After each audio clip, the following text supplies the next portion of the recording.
Hai teman-teman kelas 5 di seluruh Nusantara. Wah, Kak Evan sampai keasikan nih belajar gerakan dasar tarian. Sampai nggak sadar kalau kalian udah ada di sini teman-teman. Selamat pagi teman-teman, apa kabar kalian semua? Pada sehat semua kan? Kak Evan lagi punya hobi baru nih, yaitu belajar gerakan dasar tarian daerah. Seperti ini. Gerakan ini namanya gerakan ngiting. Gerakan tarian ini biasa ditemui di gerakan tarian Surakarta dan Yogyakarta.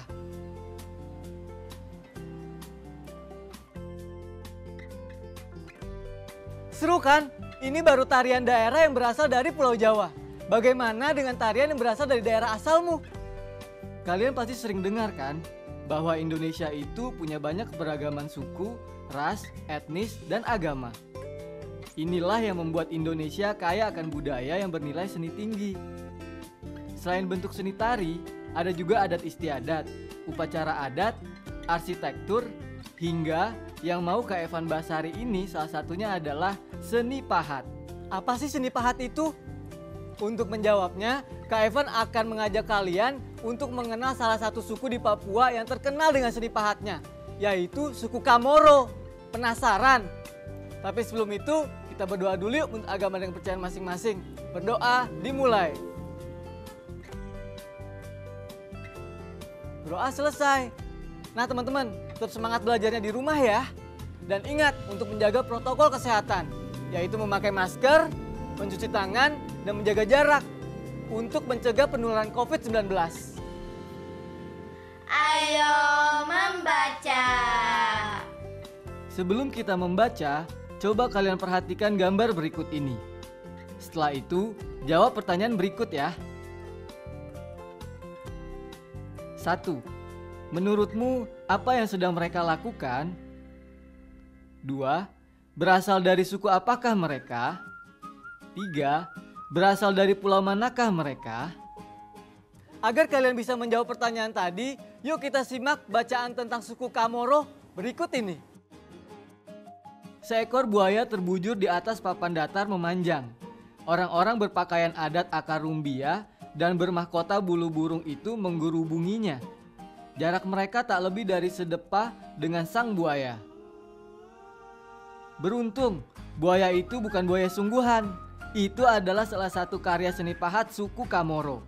Masyarakat adat suku Kamoro yang lebih suka dipanggil Mumuikawe ini tinggal di pesisir pantai Laut Arafuru, Kabupaten Mimika, Papua. Setiap pahatan yang mereka hasilkan memiliki makna yang sakral. Selain buaya, para pemahat yang disebut Maramawe itu menghasilkan berbagai karya seni mulai dari binatang, patung orang, tifa, senjata berburu, gendang, dan yang paling sakral topeng roh. Mereka bahkan mengukir sampan dengan makna tertentu. Berbagai motif seni pahat suku ini merupakan hasil penafsiran dan imajinasi terhadap alam sekitar tempat tinggal mereka. Motif atau corak pada seni ukir suku ini didasarkan pada sejarah, mitologi, maupun pengalaman masa lalu. Mitologi yang diceritakan lewat dongeng itu ditafsirkan menggunakan alat ukir spesial.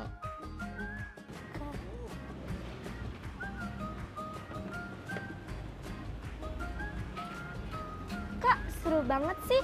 Seni pahat suku Kamoro itu, aku jadi pengen tahu lebih banyak. Dari tadi kamu nyimak juga ya? Iya dong kak, aku kan seneng belajar.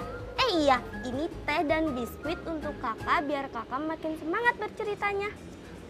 Tahu aja adik kesayangan kakak. Kok tumben sih?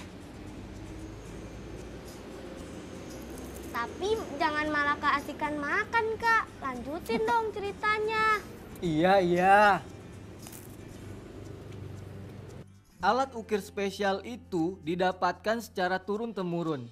Ini karena setiap garis keturunan para pemahat memiliki motif khas ukiran masing-masing. Motif ukir tersebut tidak boleh ditiru oleh garis keturunan lain karena berhubungan dengan marga yang ada di suku Kamoro. Mereka percaya mencontek hasil karya marga lainnya akan menuai bencana. Tak heran, keahlian mengukir ini hanya diturunkan kepada anak laki-laki dari marga yang sama. Seni tradisional yang dihasilkan juga dipercaya sebagai penghubung dengan para leluhur. Setiap karya seni pahat menjadi perlengkapan berbagai upacara adat. Salah satu upacara adat yang mereka gelar bernama upacara Karapau. Karapau adalah upacara adat pendewasaan anak-anak pengukir yang dianggap telah siap meneruskan seni ukir leluhurnya. Setiap seniman yang hendak membuat sebuah karya pun selalu mengadakan ritual tertentu. Ritual ini diadakan untuk mendapatkan persetujuan dan perlindungan leluhur. Hasil karya seni ukir yang mempesona itu membuat kearifan lokal dari suku Kamoro menjadi banyak dikenal di dunia. Karya ukir suku ini telah tersebar di beberapa negara, seperti Meksiko, Belanda, Brazil, dan negara-negara lainnya. Wah, menarik sekali ya kak, suku Kamoro dan keseniannya. Mudah-mudahan kita bisa jalan-jalan ke Papua, biar kita bisa lihat langsung. Semoga ya, Kak Evan juga berharap begitu. Nah teman-teman, setelah mendengar cerita tadi, coba jawab pertanyaan berikut ini ya. 1. Informasi apa yang kamu tangkap dari 2 paragraf awal teks bacaan tersebut? 2. Dari manakah mereka mendapatkan inspirasi saat akan memahat? Berdasarkan informasi dalam bacaan tersebut. 3. Menurutmu, mengapa karya ukir suku Kamoro diminati dan tersebar di berbagai negara di dunia? Tulis jawabannya di buku kalian masing-masing ya. Kalau Sherin gimana? Apa yang bisa kamu ambil dari cerita tentang suku Kamoro tadi? Yang pasti aku lebih bangga kak dengan Indonesia yang kaya akan seni-seninya. Betul sekali. Kak Evan sekarang mengajak kamu dan teman-teman yang ada di rumah untuk menuliskan betapa kayanya kesenian yang ada di negeri ini. Kamu mau kan? Mau, aku ambil buku tulis dulu ya kak. Nah teman-teman yang ada di rumah, yuk siapkan buku dan alat tulis kalian ya. Ayo menulis. Bacaan berjudul Seni Pahat Suku Kamoro, Kearifan Lokal yang Mendunia, memberimu informasi tentang sebuah proses di balik karya ukir atau pahat bernilai tinggi. Sekarang, ayo coba gambarkan seni ukir, motif kain, tenun, atau batik dari daerahmu sendiri. Kemudian, tuliskan cerita di balik gambar tersebut dalam 1 paragraf. Tentu saja, kamu boleh berdiskusi dengan orang tua atau walimu di rumah. Untuk contohnya, perhatikan lembar jawaban berikut ini. Motif Megamendung adalah karya seni batik kotaku. Kalian bisa melanjutkan kalimat tersebut. Tulis jawaban di buku kerjamu sendiri ya. Ayo semangat! Kalau sudah, jangan lupa ceritakan hasil tulisan kalian ke keluarga kalian ya. Sekarang, saatnya bertemu dengan Profesor Kata. Kata baruku. Halo adik-adik, bertemu lagi dengan Profesor Kata. Kata baru apa yang akan kita pelajari hari ini? Siapkan buku catatan kalian ya. Depa. Depa adalah ukuran sepanjang kedua belah tangan mentepang dari ujung jari tengah tangan kiri sampai ke ujung jari tengah kanan. Atau 4 hasta 6 kaki. Tifa. Tifa adalah gendang kecil dari Indonesia bagian timur. Mitologi. Mitologi adalah ilmu tentang bentuk sastra yang mengandung konsepsi dan dongeng suci mengenai kehidupan dewa dan makhluk halus dalam suatu kebudayaan. Marga. Marga adalah kelompok kekerabatan.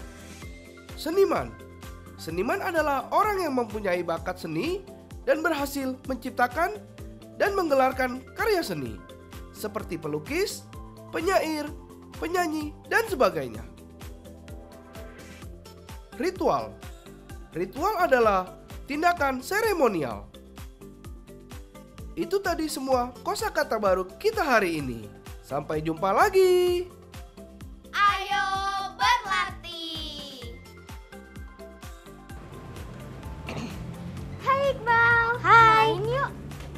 Mau sih, tapi sekarang aku lagi belajar. Tenang aja, mainnya sambil belajar kok. Dania, coba kamu perlihatkan dulu permainannya ke Iqbal. Wah, sepertinya permainan Dania, Iqbal, dan Butet akan sangat mengasihkan nih. Teman-teman yang di rumah bisa ikutan juga main kok. Ayo cari 10 kosakata dan istilah-istilah terkait teks seni pahat suku Kamoro dalam rangkaian huruf acak berikut ini. Aku menemukan satu kata, seniman. Aku juga deh, Pak. Wah, aku juga mau dong temukan satu. Oh, aku tahu. Ritual bukan Kak Evan. Aku menemukan kata lain lagi, mitologi. Wah, aku nemu satu lagi. Aku nemu 2 lagi. Aku nemu 10-10-nya. Hah? Nah teman-teman, apakah kalian juga sudah menemukan semua kata yang ada di sana? Ayo bantu Iqbal dan kawan-kawannya untuk menemukan 6 kata yang masih tersisa. Selamat bersenang-senang.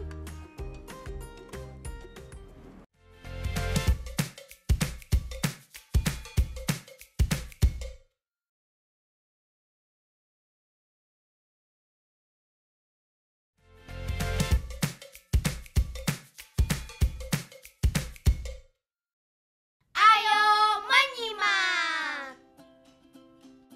Senengnya main sambil belajar bersama teman-teman. Tapi sekarang aku jadi lapar nih, Kak. Ya udah, kita masak dulu yuk. Tapi sambil kita menyiapkan bahan makanannya, Kak Evan mau ajak teman-teman di rumah untuk mempelajari konsep matematika yang satu ini. Indonesia adalah negara kepulauan yang memiliki keragaman budaya, ras, agama, dan bahasa. Walaupun memiliki keragaman budaya, Indonesia tetap satu, sesuai semboyan Bhinneka Tunggal Ika. Menurut penelitian yang dilakukan Badan Pengembangan dan Pembinaan Bahasa, bahasa daerah di Indonesia yang telah diidentifikasi dan divalidasi sebanyak 718 bahasa dari 2.560 daerah pengamatan. Banyak sekali bukan? Berikut ini adalah banyaknya bahasa daerah per wilayah di Indonesia. Bagian lingkaran yang berwarna-warni disebut juring dan mewakili banyaknya bahasa daerah di setiap wilayah. Makin luas juringnya, maka akan semakin banyak pula datanya. Nah teman-teman, sambil melihat diagram, coba kalian bantu jawab pertanyaan berikut. 1. Wilayah manakah yang menggunakan bahasa daerah paling banyak? Benar sekali, wilayah Papua menggunakan bahasa daerah yang paling banyak. Lalu, jika diagram lingkaran ini kita perhatikan dengan baik, maka akan kita temukan bahwa bagian lingkaran yang mewakili banyaknya bahasa daerah di Papua lebih dari setengah lingkaran. Apa artinya ini? Aku bantu jawab, boleh kan Kak Evan? Boleh sekali. Artinya banyaknya bahasa daerah yang digunakan di wilayah Papua lebih dari 50% dari total bahasa daerah di Indonesia yang telah diidentifikasi. Ya, benar sekali. Dari 718 jenis bahasa daerah yang berhasil diidentifikasi, dan divalidasi di seluruh Indonesia. 428 jenis bahasa daerah digunakan oleh masyarakat Papua. Ternyata belajar diagram lingkaran sangat bermanfaat kan? Teman-teman bisa tidak menemukan manfaat yang lain dalam kehidupan sehari-hari? Sementara kami memasak untuk makan siang, teman-teman lihat tugas berikutnya yuk. Ayo mencoba. Teman-teman, selain kekayaan ragam bahasa daerah, Indonesia juga memiliki ragam kebudayaan yang lain, yaitu festival kebudayaan daerah. Di daerah Madura ada festival yang sangat terkenal, yaitu Karapan Sapi. Karapan Sapi adalah perlombaan pacuan sapi yang berasal dari Madura, Jawa Timur. Fahri, Farhan, dan Rian akan menonton acara festival Karapan Sapi yang diadakan di daerah sekitar rumah mereka. Berikut adalah peta lokasi festival. Skala yang kita gunakan di sini adalah 1:50.000. Sekarang, ayo kita cari jarak sebenarnya dengan mengukur jarak pada peta ini.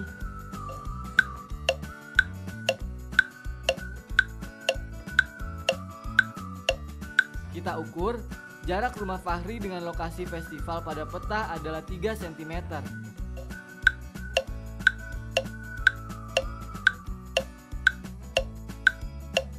Jarak rumah Farhan dengan lokasi festival pada peta adalah 1 cm ditambah 2 cm sama dengan 3 cm.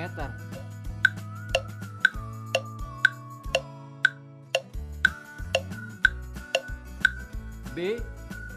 Jarak rumah Rian dengan lokasi festival pada peta adalah 1 cm ditambah 2 cm sama dengan 3 cm.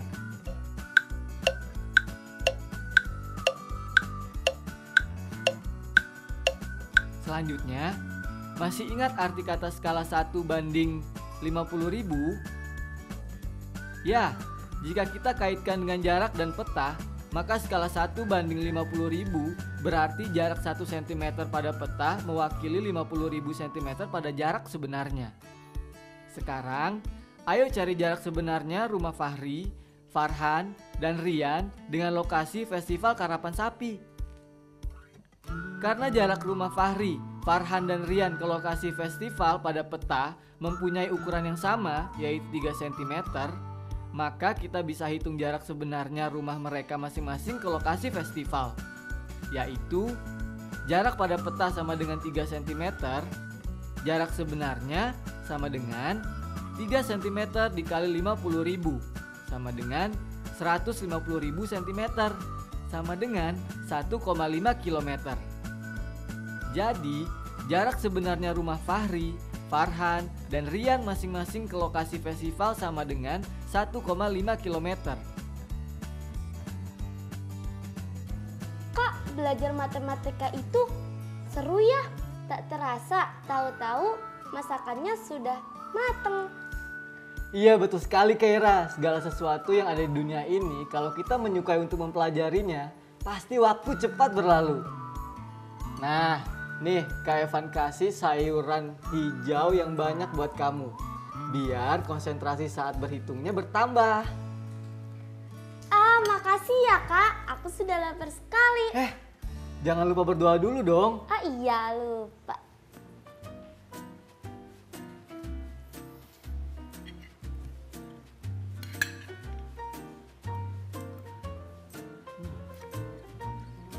Gimana masakan Kak Evan? Enak kan? Teman-teman kelas 5, jangan lupa makan siang juga ya. Proyek kreatif minggu ini.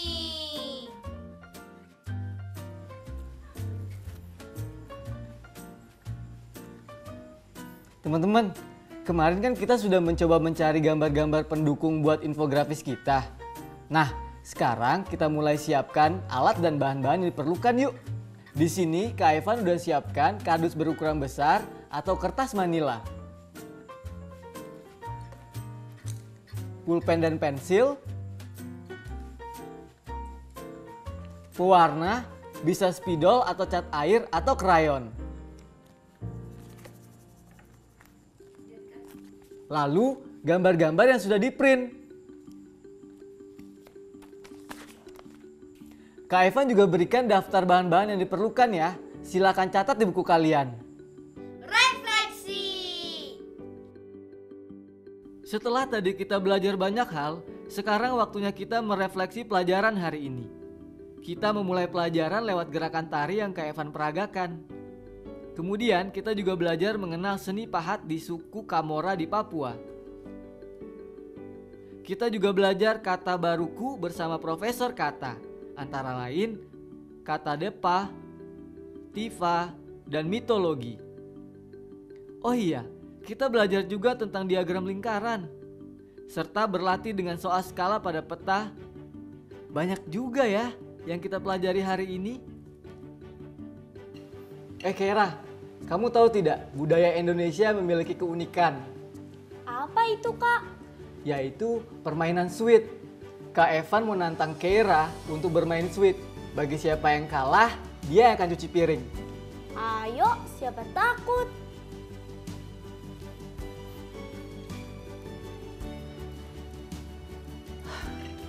Yah, kalau begini terus susah cari pemenangnya. Ya udah, berarti kita seri. Artinya kita harus cuci piring secara bersama. Nanti dulu. Kak Evan mau tanya nih, Kera seneng gak pelajaran hari ini? Seneng sih, tapi ujung-ujungnya disuruh cuci piring. Kalau teman-teman di rumah gimana? Apakah senang juga? Bingung? Atau kesal seperti Kera? Kalau Kak Evan sih pastinya seneng dong. Sekarang Kak Evan dan Kera pamit undur diri ya. Sampai jumpa minggu depan. Dadah! Ayo cuci piring.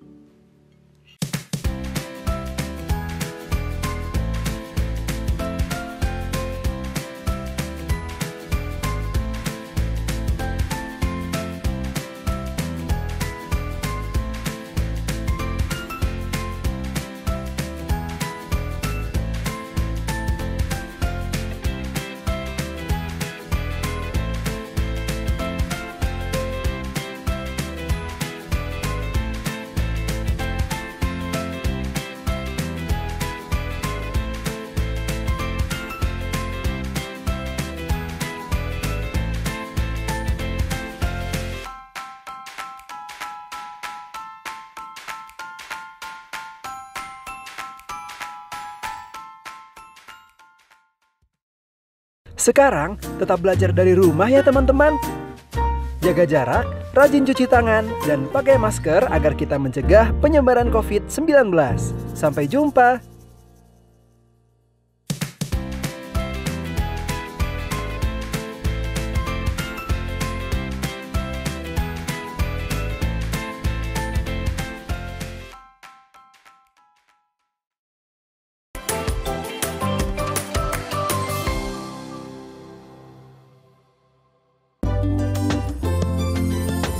Sering-sering cuci tangan, gunakan sabun, pakai masker, menutup hidung mulut. Jangan lupa jaga jarak saat ketemu orang. Makan yang bergizi, jaga kesehatan. Anak Indonesia, anak Jangan kendor, jaga kesehatan.